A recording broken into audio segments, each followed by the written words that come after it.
Nessa continuação, a gente vai falar sobre a regularização do condomínio. Primeiro, todo o processo de regularização ele envolve 3 fatores. Um deles é a propriedade da terra e os outros são os fatores ambiental e urbanístico. Somente unindo esses 3 fatores ao mesmo tempo é possível a gente prosseguir com a regularização. Nesse primeiro vídeo do tópico, a gente vai falar no começo sobre as escrituras do condomínio e depois sobre a fazenda Buriti de Tição.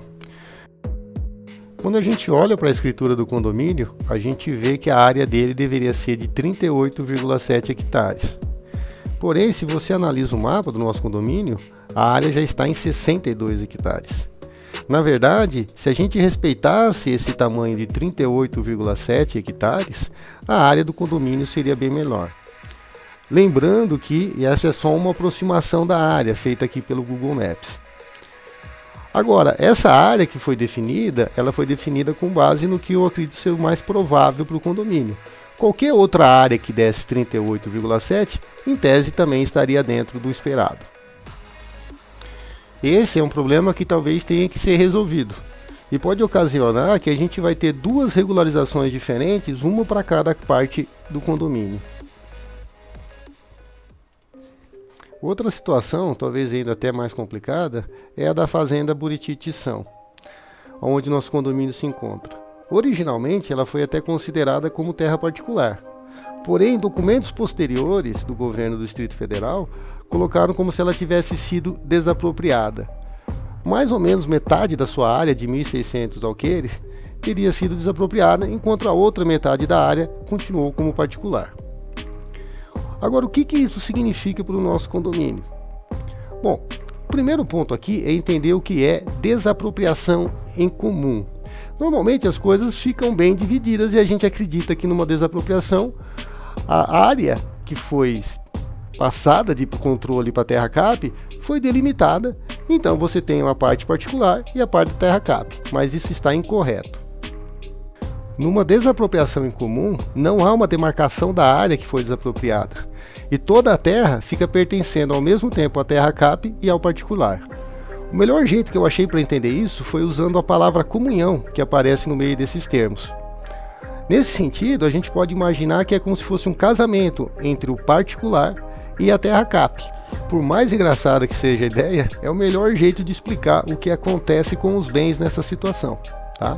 Se a gente imaginar, por exemplo, que esse casal possuísse um carro, nem o proprietário original desse veículo poderia vender o carro, assim como a terra cap, o seu parceiro também não poderia vender esse carro, porque esse carro está em comunhão entre os dois.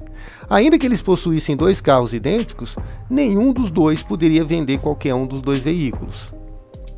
É claro que a mesma coisa se aplica à questão imobiliária, à questão da terra. No entanto, na prática isso não acontece, porque o proprietário original acaba vendendo essa terra e gerando escrituras, que vão gerando outras escrituras e que vão gerando outras vendas. Teoricamente, todas essas escrituras são irregulares e sem valor. Para o condomínio, isso implica em 2 problemas. Um deles é que nossa escritura de compra da área pode ser considerada inválida. O outro problema é que mesmo que a terra cap quisesse vender ou doar essa área para uma regularização, ela está impedida de fazer. A terra cap, assim como o proprietário original, só poderiam vender essa área depois que judicialmente ocorresse um processo de demarcação. E nesse processo de demarcação, finalmente a área que foi originalmente desapropriada fosse delimitada. E aí sim a gente saberia o que é uma fazenda ou terra particular e o que é a área da terra cap. A questão é que depois de décadas que essas terras foram sendo vendidas, isso implica que muitas pessoas seriam envolvidas nesse processo de demarcação, o que tornaria o seu andamento bastante complicado e bastante lento. É claro que eu não estou falando aqui de todos os métodos possíveis e há alternativas para isso. E a gente vai discutir algumas soluções em vídeos futuros.